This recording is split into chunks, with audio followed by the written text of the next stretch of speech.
부동산 문제에 대처하는 정치권의 두 시선으로 잡아봤습니다. 네. 앞서 잠시 짚었지만 정부 여당은 성남 민심에 놀라 허둥지둥하고 있죠. 서둘러 다주택 해소하라고 하고 있고 해소 시점을 앞당기기도 하고 있고요.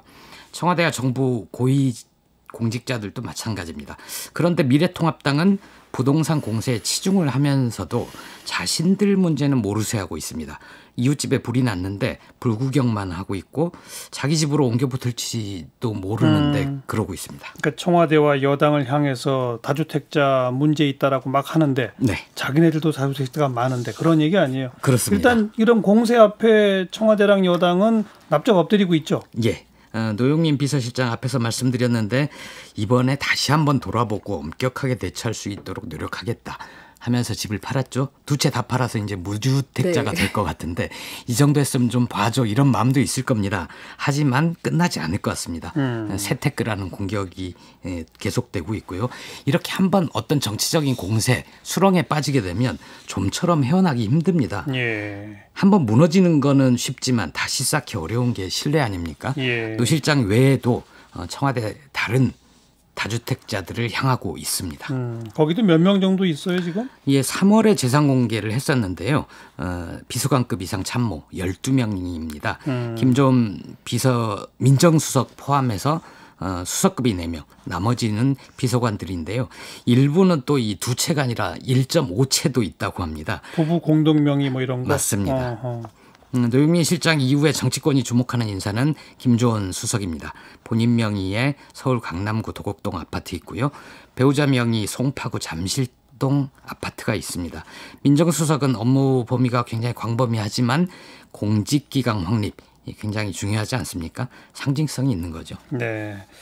그리고 민주당은 법안 개정안 등등 지금 내고 있죠. 예, 다주택자, 특히 투기성 주택 보유자에 대한 종부세 강화 법안을 7월 임시국회 내에서 반드시 통과시키겠다 하고 있습니다. 미래통합당은 어떤 움직임이에요 지금? 김기현 의원이 한 라디오 방송에 출연해서 과도한 세금 폭탄 등 즉흥적인 정책으로 문제를 해결하려는 아마추어 정권이다 이렇게 공격을 하고 있고요.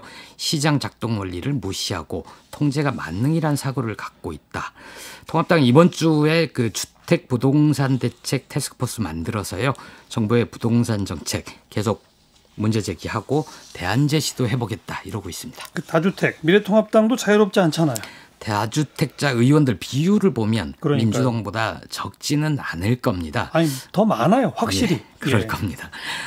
청와대와 정부의 고위공직자 민주당 다주택자 의원들을 향하고 있는 이 분노의 민심 과연 통합당은 비껴갈까?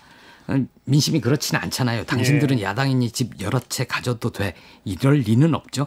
곧 옮겨 붙을 뿌리인데 너무 느긋해 보입니다. 그런데 주호영 원내대표가 공개적으로 다주택자 처분하라는 건 반헌법적이다. 예. 이런 말을 했잖아요. 이 말은 그럼 공직자라 하더라도 다주택자한테 처분하라는 건 반헌법적이다라는 말이에요? 뭐예요? 원론적인 얘기를 한 것 같습니다. 그냥 원론적으로. 예, 재산권은 헌법이 보장한 기본권의 취지다 이런 거죠. 그런데 이제 앞에 김기현 의원도 얘기를 했지만 시장 원리를 굉장히 강조합니다. 예, 예. 시장 원리에 맞지 않아서 반헌법적이라는 건데 이게 이제 박원순 서울시장이 통합당 의원들도 이런 흐름에 동참하라. 여기에 대해서 강하게 반발하는 거거든요. 예. 그런데 두 가지 점을 좀 따져봐야 됩니다. 우선 부동산은 수요와 공급에 따라 가격이 형성되는 보통의 상품이 아닙니다. 공급 대책으로 신도시를 만들고 아파트를 짓는다고 해도 땅이란 건 만들어낼 수가 없잖아요. 그럼요. 그래서 토지 공개념이란 것도 나왔던 거고요. 시장 원리에 맡겨라. 그렇게 하면 굳이 정부가 부동산 정책을 막 엄격하게 할 필요가 없는 거죠. 예. 집과 땅으로 투기하지 말고 부를 대물림하는 건 옳지 않다. 그래서 규제를 하는 건데 시장 원리에 맡기고 정부는 개입하지 말아라. 이건 좀 말이 안 되는 것 같습니다. 예. 또 이게 고위공직자들부터 모범을 보이라는 거지 일반 국민들을 향해서 지금 현재 사는 집 말고 다 팔아라. 이게 아니지 않습니까? 그래서 반헌법적이라는 거는 좀 부당한 것 같고요. 지금은 불구경을 하고 있지만 이 성남 민심이 곧 성남 민심에 대해서 통합당도 답을 내놔야 할 것 같습니다. 예. 당장 같은 당의 원희룡 제주지사가 통합당도 다주택 의원이 있는 상태에서 부동산 대책을 비판해봤자 국민 신뢰를 받기 힘들다. 집을 팔자. 이렇게 얘기를 했거든요. 그렇죠. 제가 하고 싶은 얘기를 그대로 했습니다. 예.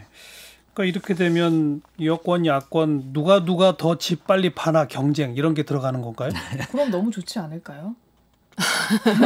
근데 그게 문제의 본질은 아니라는 거죠. 그러니까 그렇지만 예. 민심은 이제 그런 것들을 볼 거란 말이죠. 계속 보겠죠. 네. 오늘 뉴스에서 정세균 총리는 고위공직자한테 당부했고요. 예. 김태년 원내대표는 우리 서약한 거 잊지 말자고 했거든요. 근데 안 하면 어떻게 하겠다는 말은 아직 없네요. 예. 그건 여론으로 당부나 신청을- 서약이 아니라 이제 실천이 중요하고 네. 실천 안 하면 어떻게 하는지 이제 이걸 봐야죠 우리가. 뉴스사이다였습니다.